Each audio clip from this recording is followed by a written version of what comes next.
Assalamualaikum warahmatullahi wabarakatuh.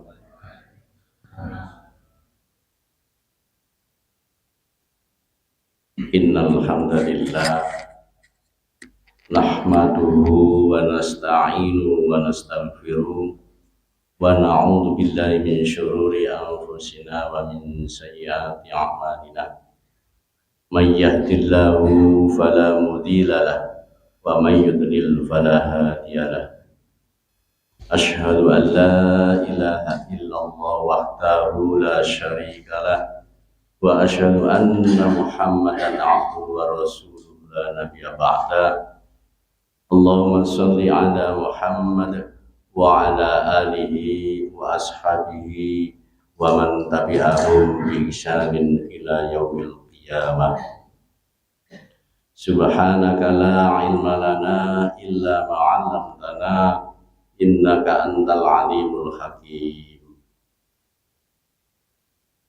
Bapak Ibu jamaah sholat subuh yang diteruskan dengan kajian rutin, yaitu kajian Sirah Nabawiyah.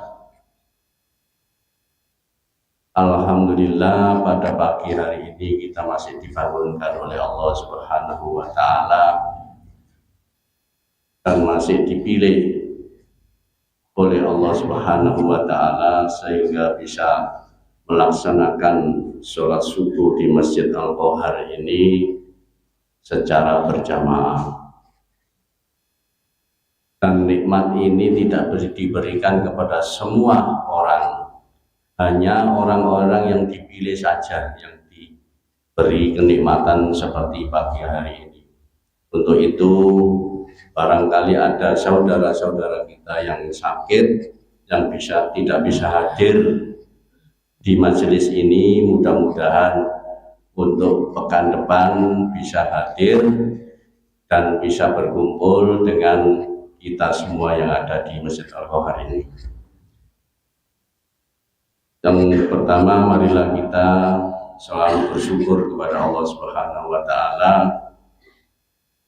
sehingga apabila kita pandai bersyukur maka nikmatnya Allah akan ditambah, dan apabila kita kufur maka siksanya amat pedih.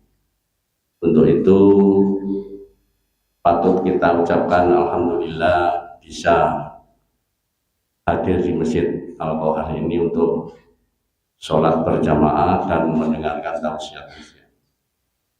Sholawat ma'asalam kita aturkan kepada Nabi kita Muhammad SAW, kepada keluarganya, kepada sahabat-sahabatnya, kepada tabi'in, dan kepada kita umat muslim semuanya. Mudah-mudahan nanti semua ini mendapat ridho dari Allah Subhanahu wa Ta'ala. Bapak Ibu jamaah rahimakumullah, perlu saya sampaikan sedikit bahwa Jumat kemarin, Jumat yang kedua, itu perolehan infak dari jamaah semua itu kita berikan kepada saudara kita yang ada di Palestina, tapi melalui PCM, pemberitahuan, dan kepada Lazismu Kota Surabaya kita salurkan di sana. Nanti beliau yang mengumpulkan di sana, nanti akan dikirim kepada saudara kita yang ada di Palestina. Mudah-mudahan Allah Subhanahu wa Ta'ala segera mengakhiri perang yang ada di sana dari Israel itu, dan mudah-mudahan bisa dimerdekakan oleh Allah Subhanahu wa Ta'ala. Amin ya rabbal alamin. Bapak Ibu jamaah rahimakumullah, pagi hari ini nanti kajian akan disampaikan oleh Bapak Ustadz Dr. Andes Muhammad Lutfi dari Surabaya, kajian rutin. Dan yang terakhir saya sampaikan kepada jamaah, kita sudah mulai membuka kurban Jadi patungan kurban, monggo yang mau ingin mendaftar silakan. Kalau sapi patungan 7 orang itu 3.500.000. Kalau kambing juga 3.500.000 per ekor. Monggo silakan mendaftar. Sudah ada kontak personnya, itu sudah saya tempel di sana. Jadi nanti kalau ingin mau ikutan berkorban, monggo. Karena waktunya sudah sebentar lagi, ya, sebentar lagi, Juni, insya Allah tanggal 6, ya betul, tanggal 6 Juni, Jumat, hari Jumat. Nanti kan kita Idul Adha. Demikian Bapak Ibu jamaah rahimakumullah. Namun sebelum kajian dimulai, mari kita buka dengan bacaan basmalah. Bismillahirrahmanirrahim. Nasrun minallahi wa fathun qarib wa basyiril mu'minin. Assalamualaikum warahmatullahi wabarakatuh. Assalamualaikum warahmatullahi wabarakatuh. Alhamdulillahilladzi arsala rasulahu bil huda wa dinil haq liyudhhirahu 'ala dini kullihi walau karihal musyrikun. Asyhadu an la ilaha illallah wahdahu la syarika lah wa asyhadu anna Muhammadan abduhu wa rasuluhu la nabiyya ba'da. Bapak Ibu jamaah rahimakumullah, jauh sebelum saya menyampaikan tugas saya pagi hari ini, saya ingin menyampaikan kepada keluarga besar Masjid Al-Khohar ucapan selamat Hari Raya Idul Fitri 1 Syawal 1446 Hijriah dengan ucapan taqabbalallahu minna wa minkum. Mudah-mudahan segala ibadah kita, ibadah saya, ibadah jenengan semuanya tidak sia-sia dan diterima oleh Allah Subhanahu wa taala. Mohon maaf zahir dan batin, dan mudah-mudahan kita dipertemukan kembali oleh Allah dengan Ramadan di tahun yang akan datang. Amin ya rabbal alamin. Bapak Ibu yang berbahagia, memang tidak mudah kita membersihkan ibadah kita dari niat-niat selain untuk Allah. Tidak mudah, samar sekali. Bahkan katanya Rasulullah, yang dikatakan riya itu Pak, itu seperti semut yang berjalan di atas batu hitam. Semutnya semut hitam, berjalan di atas batu hitam dan di malam yang gelap. Ya apa iso ketok. Bahkan kadang-kadang kita sendiri yang melakukan saja tidak sadar bahwa itu adalah riya. Rasa ingin dipuji, apapun bentuknya. Oleh sebab itu memohonlah kepada Allah agar ibadah kita itu dibersihkan dari niat-niat selain untuk Allah. Tidak pantas Bapak Ibu. Saya ulangi sekali lagi, tidak pantas kita ini mempamrihkan ibadah kita kepada selain Allah. Tidak pantas. Jenengan bisa hadir ke tempat ini karena Allah, diberikan sehat juga karena Allah, yang jadi imam juga bisa hafal surat juga itu karena Allah, diberikan suara yang bagus itu juga karena Allah. Allah yang memberi semuanya. Kita bisa hadir ke tempat ini dengan berbagai macam sarana, kita bisa sholat di tempat ini, itu pun juga karena Allah. Lalu setelah itu kita ibadah dipamrihkan kepada orang lain, dipamrihkan kepada makhluk selain Allah. Pantas enggak itu? Itu oleh sebab itu hadirin sekalian, kita selalu memohon kepada Allah dengan rendah hati. Pak, Bu, jenengan kalau berdoa bahasanya itu ngapunten, jangan kumur-kumur. Berdoa itu, loh, kita ini kadang-kadang Pak baca doa sampai selesai itu Pak, kita tidak tahu yang dibaca apa Pak. Karena hafal kita itu, karena hafal. Makanya doanya tidak usah cepat-cepat, pelan-pelan, upayakan ketika berdoa itu antara hati, pikiran, lisan itu nyambung, Pak. Kita ini memohon dengan belas kasih kepada Allah, bahasanya pelan, ya Allah, saya ini sudah semakin tua ya Allah, tubuh ini pun juga semakin lemah, rasanya usia sudah tidak panjang lagi, saya ingin menghadap kepada Engkau dalam keadaan husnul khotimah. Bimbing aku ya Allah, bimbing kami ya Allah. Jadi betul-betul memohon. Jangan Rabbana dzalamna anfusana wa illam taghfir lana wa tarhamna lanakunanna minal khasirin. Allahumma inna as'aluka ilman nafi'. Itu hafal Bapak Ibu. Sampai selesai kita tidak sadar yang diucapkan itu apa. Betul Bang ya? Makanya memohon agar ibadah Ramadan kita bersih dari apapun, itu juga memohonnya dengan tulus. Ya Allah, saya sudah lakukan semuanya ya Allah, dengan kualitas ibadah yang sudah aku tunjukkan kepada Engkau ya Rabb. Untuk hari ini aku belum bisa yang lebih baik dari itu ya Rabb. Maka aku mohon terima ya Allah, terima. Betapa sedihnya apabila ibadahku ditolak di hadapan-Mu ya Rabb. Itu disampaikan Bapak Ibu agar ibadah kita tidak sia-sia. Amin ya Rabbal Alamin. Ma'asyiral muslimin rahimakumullah, saya tetap menyampaikan kajian ini dengan basic sirah nabawiyah, cerita. Di Mekah itu ada seorang perempuan diabadikan di Al-Quran dalam surah An-Nahl, surah yang ke-16 ayat 92. Ada seorang wanita, mohon maaf, wanita tidak waras, wanita dungu. Wanita ini pekerjaannya sepanjang hari, sepanjang malam itu bertenun, semerap bertenun Bang. Lebih sulit mana Bu bertenun dengan menjahit? Lebih sulit mana bertenun dengan menyulam? Gitu. Jadi kan pernah bertenun? Lu enggak pernah kok iso banding no. Menyulam sampai nonton drakor iso ini. Hadirin sekalian, perempuan ini menghabiskan waktunya dengan bertenun. Sehelai benang demi sehelai benang ditariknya, cetak lah. Ngoten Bu. Ditarik lagi terus, itulah yang dilakukan.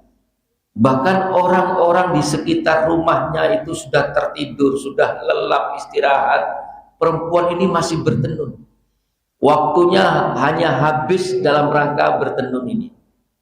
Sampai akhirnya hadirin sekalian, dia ini berhasil menciptakan sebuah kain tenun yang indah. Kain tenun yang indah, dari telatennya, dari husuknya dia bertenun itu.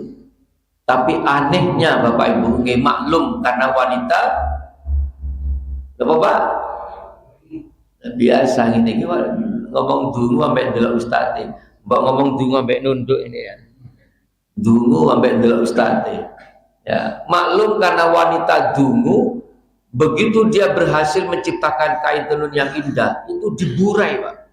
Diburai itu diacak-acak, dirusak, dan lebih aneh lagi ketika rusak ditata lagi Pak, dirajut lagi, ditenun lagi. Nanti setelah jadi kain tenun yang indah dirusak lagi. Pekerjaannya tuh hanya berputar di situ, merajut, bertenun, diburai lagi. Apa kata Al-Quran? Wala takunu kallati nakhadat ghaslaha min ba'di qawatin angkatha. Janganlah kamu meniru perempuan yang suka memburai rajutannya. Mimba di kawatin angkasa, setelah dia susah payah menenunnya, setelah dia susah payah merajutnya, setelah dia susah payah memintalnya, dirusak semuanya. Maknanya hadirin sekalian, setelah kita melakukan ibadah Ramadan, itu seakan-akan kita ini sudah menciptakan sebuah kain tenun yang indah. Jenengan puasa kemarin itu satu helai benang ditenun. Berangkat ke masjid sholat tarawih, satu helai benang ditenun. Betul Pak? Kita baca Quran 1 helai benang ditenun. Kita kirim takjil ke masjid 1 helai benang ditenun. Terus setiap hari kita nih bertenun 1 helai demi 1 helai benang ditenun dengan susah payah sampai di akhir Ramadan. Ghufira lahu ma taqaddama min dzambi. Masya Allah. Kata hadis Rasulullah menyampaikan, man shoma Ramadhana imanan wa ihtisaban ghufira lahu ma taqaddama min dzambi. Barang siapa yang berpuasa di bulan suci Ramadan dengan sungguh-sungguh imanan wa ihtisaban, karena yakin ini perintah Allah. Insyaallah. Pak, mohon maaf, banyak orang yang puasa itu hanya sekedar menggugurkan kewajiban. Banyak orang berpuasa itu hanya karena izin. Nek kabeh poso terus aku gak poso terus ya opo. Wong anakku lho sing SD poso, lho mosok aku gak poso. Puasa seperti ini Pak, yakin tidak akan berkualitas. Tapi ada orang yang berpuasa karena dia merasa yakin bahwa besok dia akan bertemu dengan zat yang menciptakan dia. Dia berpuasa karena dia yakin bahwa dia kelak akan bertemu dengan Khaliknya. Dan dia akan ditanya bagaimana dia menjalankan perintah yang sudah disampaikan dalam Quran. Betul Pak? Ya ayyuhalladzina amanu kutiba alaikumusiyam, diwajibkan kamu berpuasa. Bagaimana kamu melaksanakan perintahku? Dia tuh sadar bahwa kelak dia akan bertemu dengan Allah dan ditanya tentang puasa itu.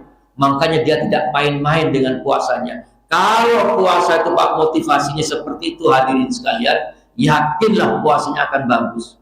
Maka jaminannya orang-orang yang seperti itu, ghufira lahu ma taqaddama min dzambi, diampuni dosanya yang telah lalu. Sudah Pak, kita sudah mendapatkan itu semua. Dengan berakhirnya Ramadan, kita sudah mendapatkan itu semua. Pertanyaannya, akankah kita urai lagi? Akankah kita rusak lagi kain tenun yang sudah susah payah kita hati rajut? Wayahe subuh kok sik nongkrong, wayahe subuh sik ngopi, wayahe subuh sik keleleran, wayahe tarawih kok sik ute-ute, wayahe tarawih. Jangan Bapak Ibu, jangan Bapak Ibu. Kalau jenengan bisa berdakwah, dakwahi mereka. Kalau tidak, doakan saja. Mudah-mudahan mereka mendapatkan hidayah, lalu mereka bisa masuk ke Al-Qohan. Betul Pak? Karena apa? Mohon maaf, akhir hidup mereka belum tentu lebih jelek dari kita Pak. Hidup ini masih panjang Pak. Sisa umur ini seperti apa? Kita tidak tahu Pak.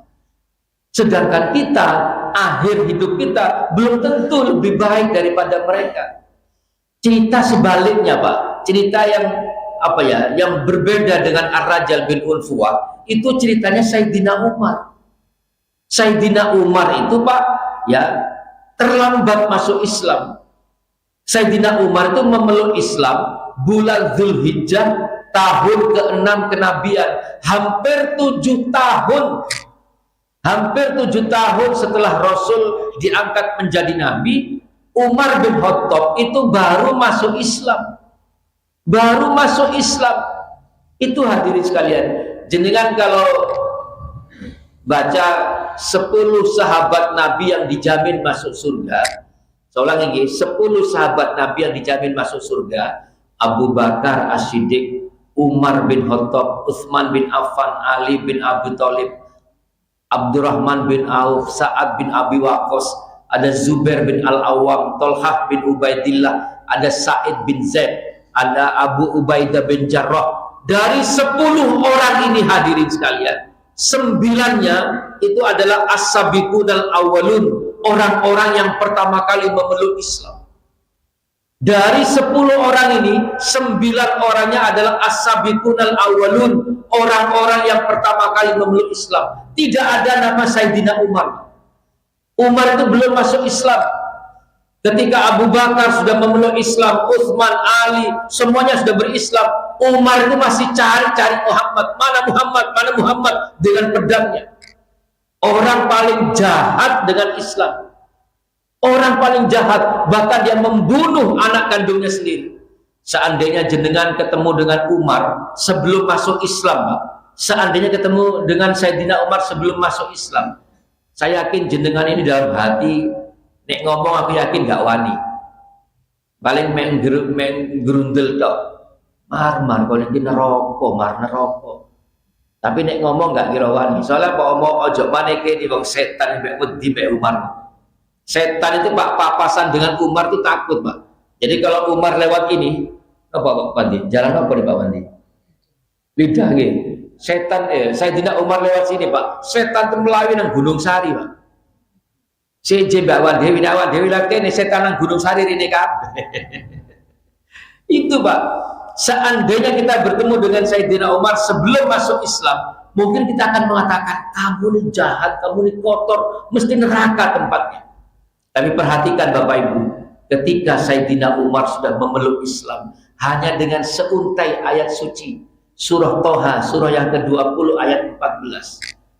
Ya, innani anallahu la ilaha illa ana fa'buduni wa aqimis shalah lidzikri.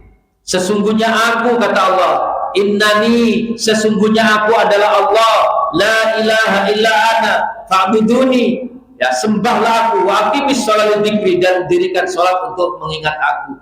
Hanya seuntai kalimat itu yang dibaca oleh adiknya sendiri. Apa yang terjadi hadirin sekalian? Sayyidina Umar menghadap kepada Rasulullah di rumah Arqam bin Abi Arqam, bersahadat di hadapan Muhammad Rasulullah. Apa yang terjadi? Islamnya dijaga oleh Allah. Islamnya dijaga oleh Allah ketika beliau menjadi khalifah. Khalifah itu apa, Pak? Khalifah itu apa? Lo pemimpin masing nggih, Pak RT nggih pemimpin, Pak RW nggih pemimpin. Khalifah itu apa, Pak? Presiden, Pak. Presiden.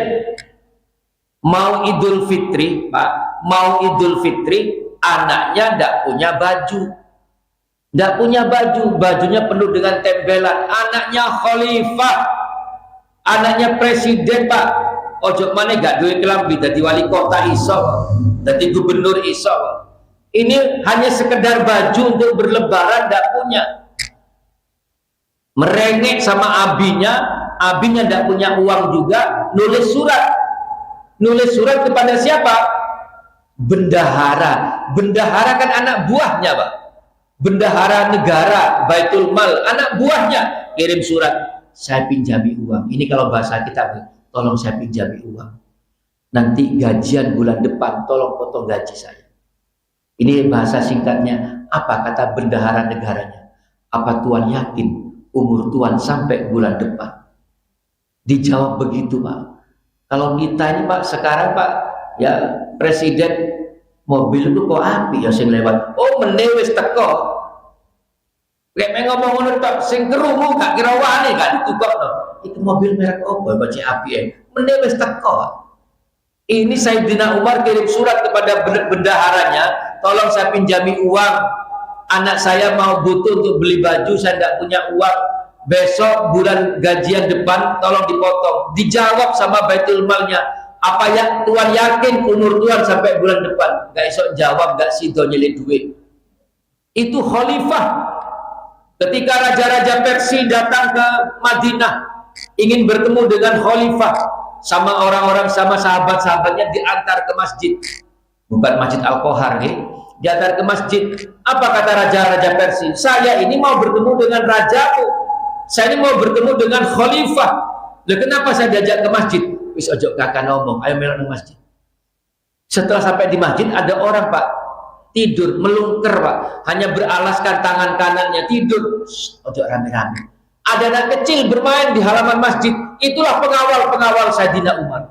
Jangan rame-rame. Lah orang Persia ini, Pak, raja-raja Persia ini bingung. Lah apa ini? Ana wong turu sapa wong turu iku, aku kok gak oleh ngomong, gak oleh rame-rame. Ojo ngomong sampean. Karena eker-ekeran tangi Sayyidina Umar tuh bangun. Apa kata pengawal sahabat-sahabatnya? Iki sing mbok golek iki. Khalifah kami itu ya di masjid seperti ini. Di waktu malam hari Khalifah Umar itu berkeliling, Bu. Ya, berkeliling sampai mendengar seorang anak yang menangis tidak henti-hentinya. Diintip oleh Sayyidina Umar. Ibunya itu sedang godok. Ya, dikira masak nasi. Opo anakmu kok nangis? Kata Sayyidina Umar, kenapa kamu kok menangis? Anak saya lapar. Lah terus sing mbok godhog apa? Ini saya merebus batu nyelimurno anakku, cek anakku rumangsa dimasakno cek dhek turu. Tangi-tangi wis ana nasi. Ternyata apa? Yang dibuka itu batu. Terus muncul, ini karena khalifah tidak beres. Subhanallah.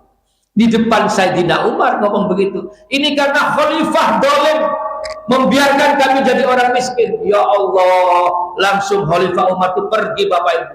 Ambil gandum, diangkat sendiri oleh pengawalnya, biar saya yang angkat.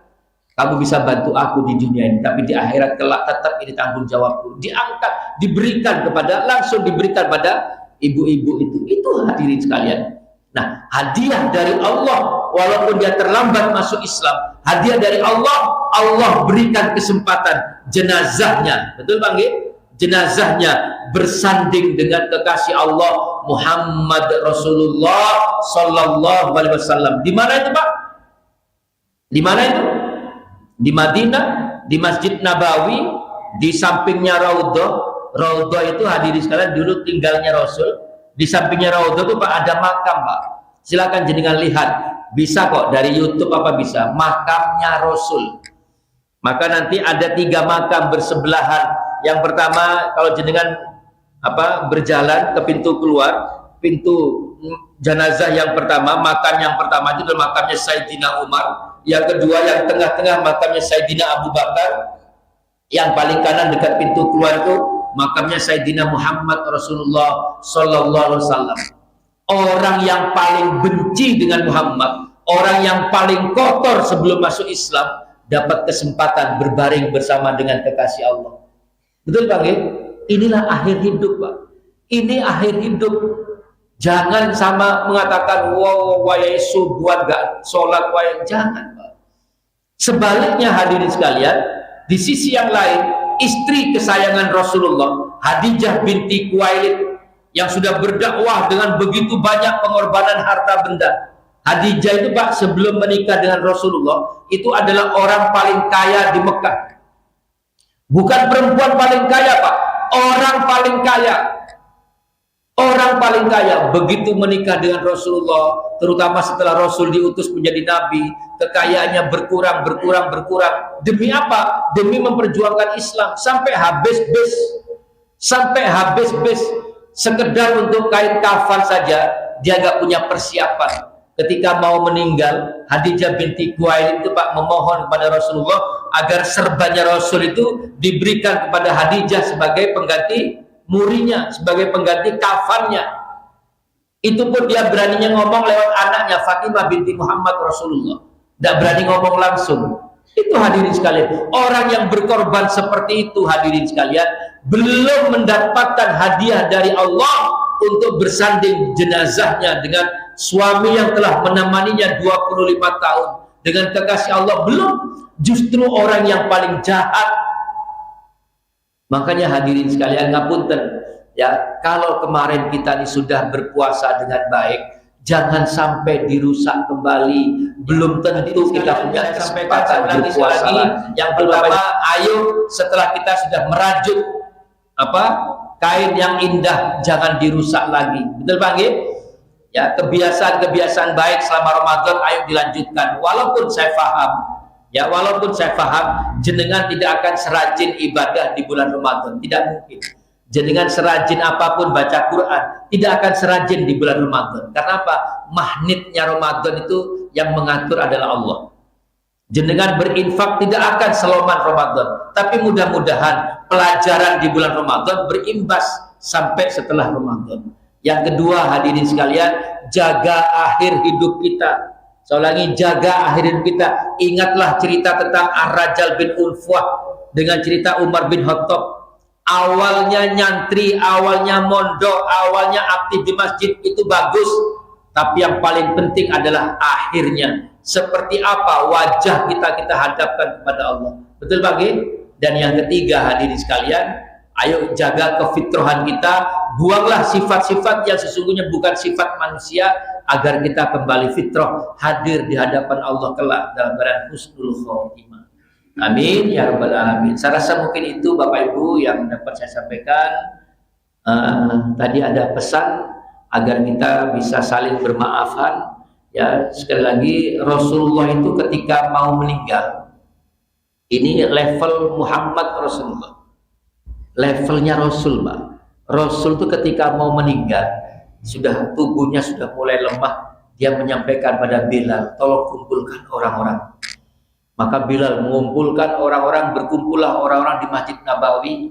Rasul berdiri di mimbarnya, lalu Rasul mengatakan, hari ini tubuhku semakin lemah, sepertinya sudah tidak lama lagi aku bisa bertemu dengan kalian. Maka hari ini aku ingin memberikan kesempatan pada kalian, siapapun yang pernah aku sakiti, siapapun yang pernah aku zolimi, silakan berdiri, silakan mengambil balas, agar kelak di hadapan Allah aku tidak punya lagi beban. Ya, diucapkan 3 kali baru muncul siapa namanya, Pak? Ukasah. Berdiri, ya Rasulullah, karena engkau yang minta aku ya Rasul, maka aku menyampaikan, aku dulu pernah kena cambukmu ya Rasul. Aku turun dari untaku, aku ingin mencium kakimu, ternyata engkau mencambuk dan kena punggungku. Aku tidak tahu itu disengaja atau tidak sengaja, tapi yang pasti cambukmu mengenai punggungku. Di hadapan Rasul, Pak, ada Abu Bakar, ada Umar, ada Utsman. Kira-kira gimana, Bu? Rasul menyuruh Bilal untuk mengambil cambuk di rumahnya Fatimah. Ya, ketika Fatimah menyerahkan cambuk, untuk apa katanya? Untuk apa cambuk ini diambil oleh ayah, oleh Rasulullah? Karena Rasul memberikan kesempatan membalas. Langsung Fatimah itu, Pak, mengutus anaknya Hasan dan Husain, gantikan ayah. Hadirin sekalian, orang-orang ini dengan penuh haru. Umar mengatakan, Ukasah, sadarkah kamu sedang berhadapan dengan siapa? Jangankan engkau, Allah tidak tega menghukum Muhammad Rasulullah. Abu Bakar mengatakan, cukuplah aku yang kau cambuk. Hasan dan Husain itu merangkul kakinya Ukasah, paman, aku adalah cucu kesayangan Rasulullah. Kalau kau mencambuk aku, maka sakitnya juga akan terasa di hati baginda Rasulullah. Tidak mau Rasul, jangan, sudah. Ini urusanku. Kalau tidak aku selesaikan, kelak di akhirat aku akan menanggung semuanya. Ini Rasul, Pak, Rasul. Akhirnya apa? Ketika cambuk diberikan pada Ukasah, Ukasah itu masih menyampaikan satu lagi kalimat. Ya Rasulullah, dulu ketika cambukmu mengenai punggungku, tidak ada sehelai kain menutup tubuhku. Artinya apa? Ukasah itu sedang tidak menggunakan jubah. Aku ingin mengambil balas yang sama. Bayangkan, Pak, Rasul itu kelihatan betisnya saja ditutup sama Rasul. Ini harus melepas jubah sehingga kelihatan punggungnya yang lembut, yang halus. Dilepas oleh Rasulullah. Ukasah itu memegang cambuk semakin dekat dengan Rasul. Semua orang tegak seakan-akan marah kepada Ukasah. Kocek mentolone, kocek tegone. Ternyata apa? Setelah dekat dengan Rasul, cambuknya dibuang dan Ukasah itu merangkul Rasulullah. Apa kata Rasulullah? Ya Rasulullah, seandainya kelak aku masuk surga, tentu surgaku beda dengan surgamu ya Rasul. Maka inilah kesempatan aku untuk mencium tubuhmu yang halus. Apa kata Rasulullah? Kalau engkau ingin melihat penghuni surga, kalau lihatlah Ukasah. Hadirin sekalian, apa maknanya? Rasulullah yang dijamin surga, yang dosanya diampuni oleh Allah, masih mau minta maaf. Mau minta maaf. Apalagi kita yang duduk bersebelahan, betapa indahnya kalau semua selisih selesai, tidak ada sengketa di antara kita, dipersaudarakan oleh Allah, sama-sama ngeramut masjid yang sama-sama memakmurkan Al-Kohar, sama-sama meramaikan masjid. Mudah-mudahan kelak diampuni oleh Allah dan dikumpulkan kembali surganya Allah. Amin ya rabbal alamin. Saya rasa mungkin itu Pak Bambang, mungkin langsung dipimpin Pak Bambang. Terima kasih. Assalamualaikum warahmatullahi wabarakatuh.